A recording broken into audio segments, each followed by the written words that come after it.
Good morning students. BSTC first year के paper environment study teaching के अंतर्गत आज हम देखने वाले हैं मूल्यांकन का अर्थ और उसकी परिभाषाओं के बारे में आज हम चर्चा करने वाले हैं। कल हमने आकलन के बारे में अध्ययन किया था। आज हम देखने वाले हैं कि मूल्यांकन क्या है। उसके बाद जब मूल्यांकन समझेंगे उसके बाद अब आकलन और मूल्यांकन में संबंध को हम समझेंगे। तो मूल्यांकन मूल्यांकन से हम एक तरह से कहा जाए कि पहले के टाइम पे परीक्षा या जांच शब्द का उपयोग किया जाता था। जैसे जैसे परिवर्तन आया तो ये अनुभव किया जाने लगा कि परीक्षा या जांच शब्द इसके लिए उपयुक्त नहीं है, इसके लिए मूल्यांकन शब्द उपयुक्त है, क्योंकि मूल्यांकन केवल 6 या वार्षिक परीक्षा के आधार पर नहीं होता है। बालक का निरंतर कार्य का मूल्यांकन होना अनिवार्य है, यानी कि बालक की हर गतिविधि के बारे में मूल्यांकन या जांच होना बहुत अनिवार्य है। हम किसी भी कार्य को करते हैं, हम किसी न किसी उद्देश्य को लेकर करते हैं। हम जब कार्य की सफलता या असफलता का पता हम कब लगाते हैं? जब हम उद्देश्य की प्राप्ति होती है या नहीं होती। उद्देश्य की प्राप्ति होती है यानी कि हमारा कार्य सफल हुआ, और उद्देश्य की प्राप्ति नहीं होती इसका मतलब हमारा कार्य असफल। यही चीज मूल्यांकन है। यानी कि एक बालक के लिए विभिन्न प्रकार की गतिविधियां हम संपन्न कराते हैं, तो उसमें ये चीज स्पष्ट होना बहुत जरूरी है कि कितना बालक ने सीखा, कितना बालक का व्यवहार में परिवर्तन आया, किस स्तर तक आया, उसमें कितना अभी शेष है, अभी और होना चाहिए, कैसे होना चाहिए। मतलब एक तरह से कहा जाए कि बालक के बारे में संपूर्ण जानकारी, उसकी प्रगति का अंदाजा लगाने के लिए मूल्यांकन का सहारा लिया जाता है। उसे ही बालक ने कितना अचीव किया है, अभी कितना अचीव करना बाकी है, जब इस चीज का हम पता लगाते हैं वही चीज हम मूल्यांकन के रूप में जानते हैं, उसे हम मूल्यांकन कहते हैं। अब जैसे एक शिक्षक है, उसने सहायक सामग्री का उपयोग किया। अब यहाँ पर मूल्यांकन खाली एक बालक का ही नहीं होता है, शिक्षण विधि का भी होता है, शिक्षण प्रक्रिया का भी होता है, सहायक सामग्रियों का भी होता है। जैसे कि शिक्षण ने जिस सहायक सामग्री का उपयोग किया उससे अगर बालक ने का अधिगम बहुत अच्छा हुआ है, यानी कि उस सहायक सामग्री का मूल्यांकन होता है कि हाँ ये एक उपयोगी और प्रभावी सहायक सामग्री है। किसी शिक्षण विधि है उसमें बालक बहुत अच्छे से सीखता है तो उसको प्रभावी माना जाता है, नहीं सीख पाते हैं सभी छात्रों को उससे, तो फिर ये होता है कि ये शिक्षण विधि उपयोगी नहीं। तो यही चीज है कि जब हम किसी चीज का जांच कर पाते हैं, उसके बारे में हम समझ पाते हैं कि हम उस कार्य में सफल हुए हैं या नहीं हुए हैं, वही चीज मूल्यांकन कहना। मूल्यांकन को परिभाषित करते हुए अगर हम देखें तो मूल्यांकन की हम यहाँ कुछ परिभाषाएं देखते हैं। सबसे पहला है ईवी वेल्स एंड कार्डन।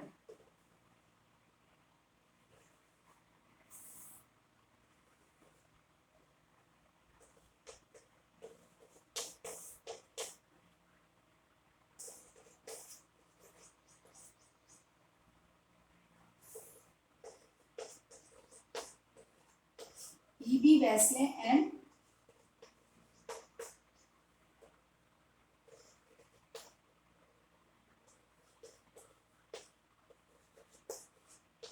कॉर्टराइट के अनुसार उनका क्या कहना है कि मूल्यांकन शिक्षा की प्रक्रिया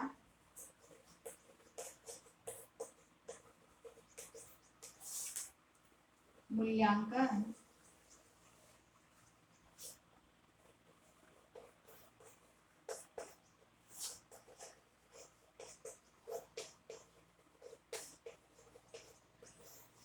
मूल्यांकन शिक्षा की प्रक्रिया का वह अंग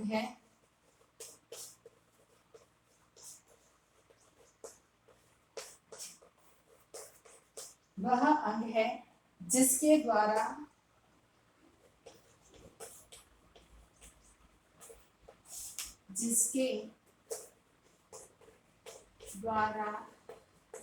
इस बात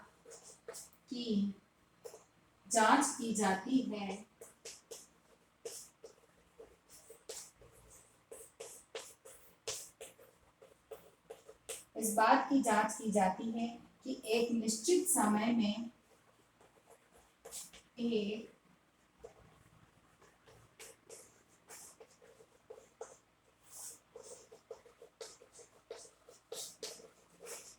एक निश्चित समय में शिक्षा के उद्देश्य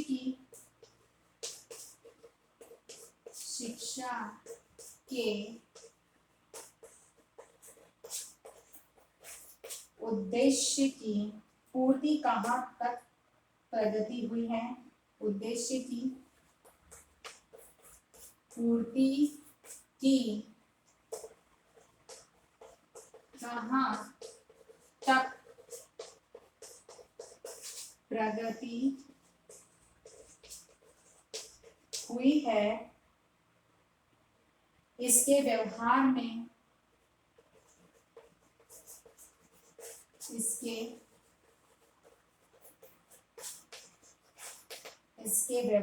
में कितना अंतर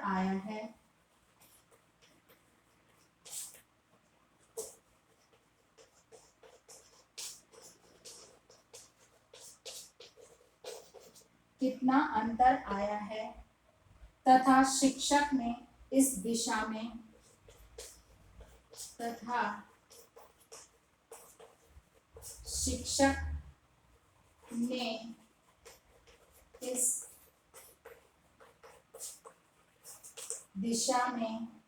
कहाँ तक सहयोग किया है।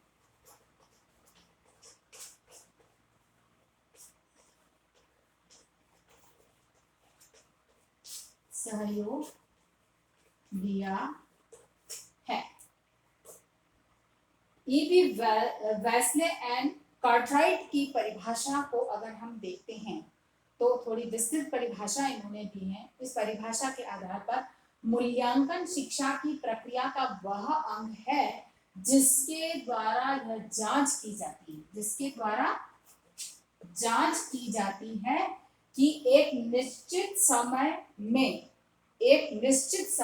क्योंकि यहाँ निश्चित समय का होना अनिवार्य है, निश्चित समय में शिक्षा के उद्देश्यों की पूर्ति की प्रगति, यानी कि शिक्षा के उद्देश्य तो निर्धारित करने, अगर उसमें समय सीमा निर्धारित नहीं की गई तो फिर एक समय आएगा जब उसकी पूर्ति हो ही जाएगी। लेकिन मूल्यांकन की आवश्यकता कब है? जब एक निश्चित समय सीमा के अंदर उस उद्देश्य की पूर्ति की हम समीक्षा करते हैं कि उस उद्देश्य का जो पूर्ति का जो क्रम है, जो जितनी होनी चाहिए उसका क्या स्तर है, कितनी प्रगति हुई है, यानी कि उसमें उस उद्देश्य की पूर्ति में 10% हुआ है, 50% हुआ है, 80% हुआ है, कितनी प्रगति उसकी हुई है, इस चीज की जांच की जाती है। इसके व्यवहार में प्रगति हुई, इसके व्यवहार में कितना अंतर आया है। बालक के व्यवहार में जब उद्देश्य की पूर्ति होती है तो जितनी पूर्ति होगी उतना ही व्यवहार में परिवर्तन आएगा, यानी कि 50% तक हमने उद्देश्य को प्राप्त किया है तो बालक के व्यवहार में हम अपेक्षा करते हैं कि उतना परिवर्तन होना ही चाहिए। तो उस कितना परिवर्तन आया है इसकी भी जांच की जाती है। जहां पर उद्देश्य पूर्ति की जांच की जाती है वहीं पर व्यवहार परिवर्तन की भी जांच की जाती है, तथा शिक्षक ने इस दिशा में कितना सहयोग किया है। मतलब मूल्यांकन में केवल छात्र का ही नहीं है, शिक्षक के सहयोग की सहभागिता की भी, सहायता की भी जांच यहाँ पर होती है। अर्थात मूल्यांकन के अंदर इस बात की जांच की जाती है कि जो शिक्षा के लिए उद्देश्य निर्धारित किए गए उन उद्देश्यों को किस हद तक प्राप्त किया गया, उसके अनुसार बालक के व्यवहार में कितना परिवर्तन आया है और शिक्षक ने उसमें कितना सहयोग किया है। जो है वेस्ले एंड कार्टराइट की इस परिभाषा के अनुसार मूल्यांकन इसके माध्यम से होता है। दूसरी परिभाषा हम देखते हैं यहाँ पर,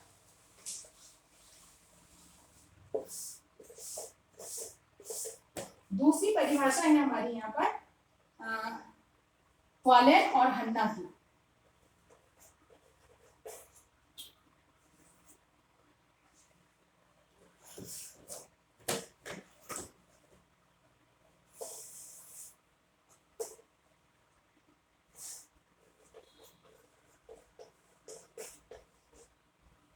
क्वालेन तथा हन्ना की, इनके अनुसार मूल्यांकन किसे कहा गया है, इसको समझने के लिए विद्यालय में हुए छात्र के व्यवहार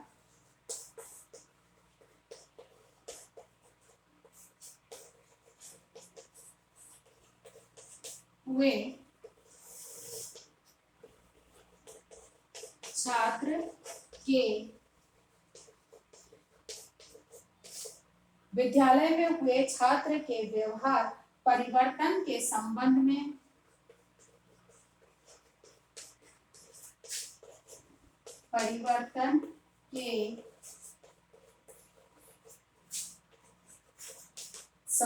में गवाहों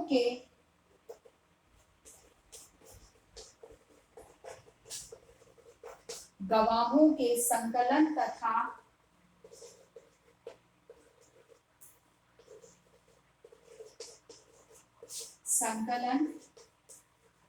तथा उनकी व्याख्या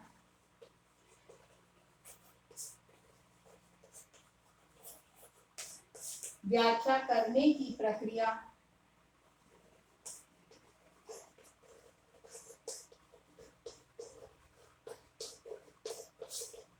प्रक्रिया को मूल्यांकन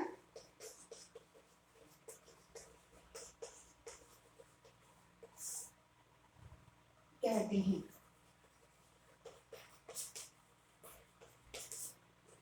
ठीक है, अगर हम क्वालेन और हन्ना की इस परिभाषा को देखते हैं तो उसमें इन्होंने क्या कहा है कि विद्यालय में हुए छात्र के व्यवहार परिवर्तन के संबंध में, यानी कि जांच छात्र के व्यवहार परिवर्तन की जांच होती है।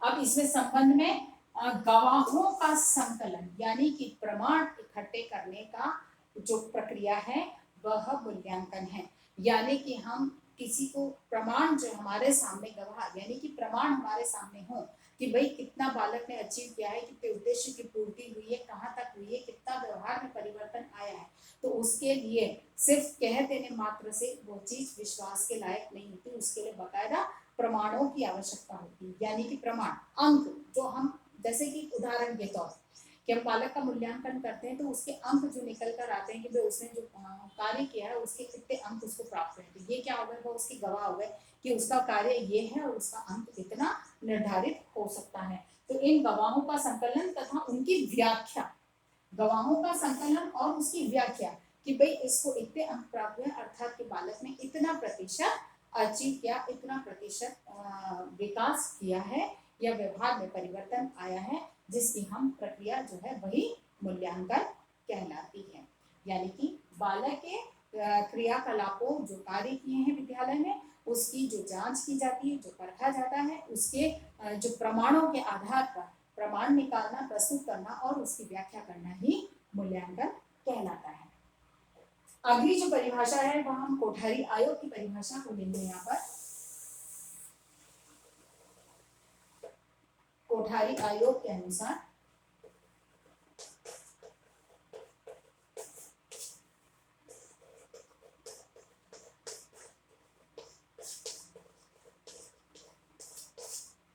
कोठारी आयोग के अनुसार मूल्यांकन क्या है, क्योंकि उन्होंने मूल्यांकन पे विशेष बल दिया था, क्योंकि जो एक परम पद्धति थी मूल्यांकन की, उस पद्धति से कोठारी जो कमीशन है वो इससे असंतुष्ट थे, इसीलिए उन्होंने इससे संबंधित अपने सुझाव प्रस्तुत किए। मूल्यांकन के संबंधित विशेष रूप से अपनी बात को रखी थी उन्होंने। मूल्यांकन एक निरंतर चलने वाली प्रक्रिया है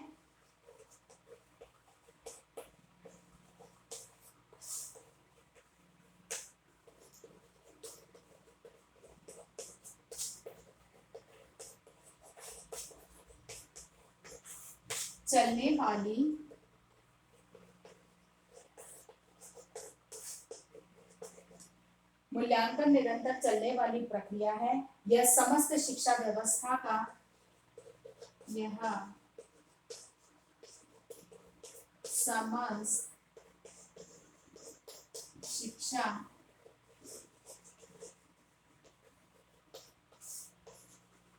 समस्त शिक्षा व्यवस्था का महत्वपूर्ण अंग है।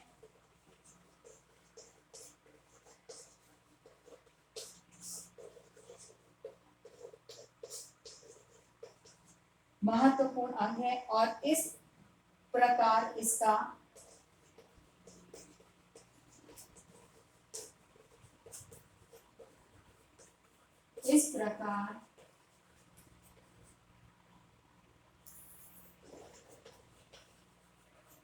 इस प्रकार इसका शैक्षिक उद्देश्यों से घनिष्ठ संबंध है। इस प्रकार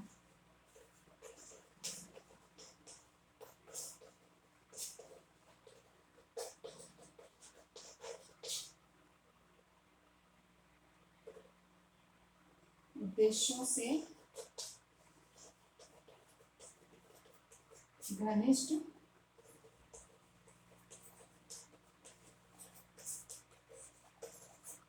संबंध है।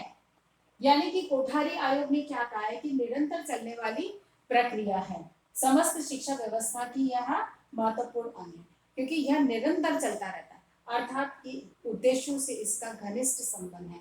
यानी कि बात वही है कि उद्देश्य प्राप्ति की जो है स्तर या उसको जानने के लिए मूल्यांकन किया जाता है, जिसमें कि विद्यालय जीवन की समस्त गतिविधियों का मूल्यांकन होता है, जो कि निरंतर चलने वाली प्रक्रिया है। इसीलिए इसका उद्देश्यों से घनिष्ठ संबंध पाया जाता है, क्योंकि शिक्षा का उद्देश्य सर्वांगीण विकास है, तो उसी चीज को जांचना मूल्यांकन कहलाता है। तो यह हमारी जो विभिन्न आयोगों या विभिन्न विचारकों के अनुसार हमने मूल्यांकन के अर्थ को समझा। इसी आधार पर हम कुछ बातें स्पष्ट रूप से कह सकते हैं कि मूल्यांकन क्या है। कि मूल्यांकन एक तो निरंतर चलने वाली प्रक्रिया है। इस आधार पर जो कुछ बातें हमारे सामने निकल कर आती है, पहला है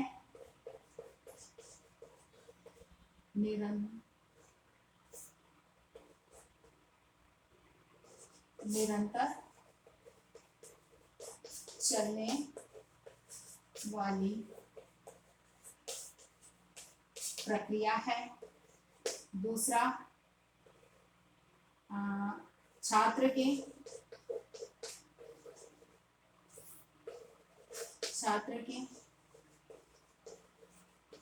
व्यवहार परिवर्तन की जानकारी की प्रक्रिया है। तीसरा है उद्देश्य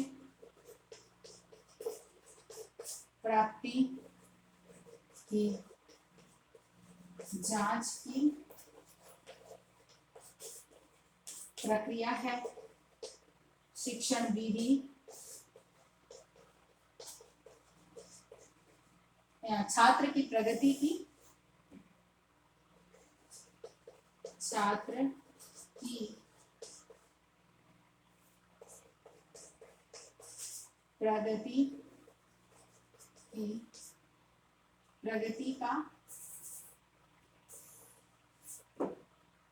प्रगति का पता लगता है। ठीक है। फिर है शिक्षण सामग्री विधि की उपयुक्तता का पता चलता है। और एक आ जाता है इसमें, और शिक्षक की क्षमताओं का पता चलता है। यानी कि एक तरह से कहा जाए कि जो मूल्यांकन है वो निरंतर, पहली चीज तो निरंतर चलने वाली शिक्षा पद्धति है। उद्देश्यों की प्राप्ति का पता लगता है, छात्र की प्रगति की जांच होती है। फिर बाद में है यहाँ पर कि हाँ, फिर छात्र के व्यवहार में क्या परिवर्तन हुआ इसकी जांच होती है। शिक्षण सहायक सामग्री, शिक्षण विषय वस्तु, शिक्षण विधियों की जांच है कि उपयुक्तता का पता चलता है। फिर शिक्षक की क्षमता और योग्यताओं की भी जांच संभव हो पाती है, उसी को मूल्यांकन कहा जाता है। आशा करती हूँ कि मेरी आज की बात आपको समझ में आई होगी।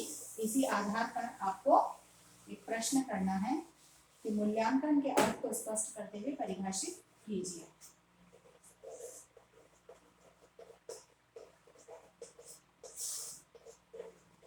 मूल्यांकन के अर्थ को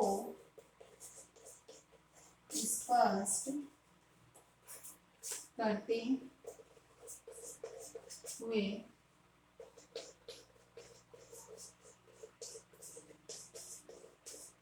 परिभाषित कीजिए। ठीक है, अपनी बात को समाप्त करने से पहले कोविड-19 की इस महामारी के दौर में अपने आप को सुरक्षित रखें, सरकार की गाइडलाइन का सख्ती से पालन करें, घर से बाहर ना निकलें, बहुत अधिक आवश्यकता पड़ने पर ही निकलते हैं तो मुंह पर डबल मास्क लगाएं, सोशल डिस्टेंसिंग का पालन करें और अपने हाथों को सैनिटाइज करते रहें। स्वस्थ रहें, सुरक्षित रहें। धन्यवाद।